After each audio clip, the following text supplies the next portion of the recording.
इंस्टाग्रामवर शेअर केले आहेत। या फोटोत पियुष तिला मंगळसूत्र घालताना दिसत आहे। तिने हे फोटो शेअर करत खाली कॅप्शन मध्ये आनंदी दिवस अशी पोस्ट शेअर केली आहे। या पोस्टवर शुभेच्छांचा वर्षाव होताना दिसत आहे। पियुष रानडेचं सुरुची अडार बरोबर हे तिसरं लग्न आहे। पियुषचं पहिलं लग्न अभिनेत्री शाल्मली टोळेसोबत झालं होतं।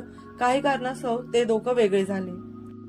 त्यानंतर 1 फेब्रुवारी 2016 रोजी अभिनेत्याने मयुरी वाघ सोबत दुसरं लग्न केलं। अस्मिता मालिकेच्या सेटवर या दोघांमध्ये मैत्री झाली। लग्नासाठी सुरुचीने पिवळ्या रंगाची साडी नेसून पारंपरिक लुक केला होता, तर पियुष ही मराठमोळ्या लुकमध्ये दिसून आला। रिसेप्शनसाठी सुरुची आणि पियुषने साधा लुक केला होता। सुरुचीच्या पारंपरिक मंगळसूत्राने चाहत्यांचं लक्ष वेधून घेतलं। नातेवाईक, कुटुंबीय, मित्रपरिवारांच्या उपस्थितीत सुरुची। आजचा व्हिडिओ कसा वाटला हे नक्की सांगा आणि अशाच व्हिडिओसाठी लाईक करा, शेअर करा आणि सबस्क्राईब करा स्पॉटलाइट डेला। थँक्यू।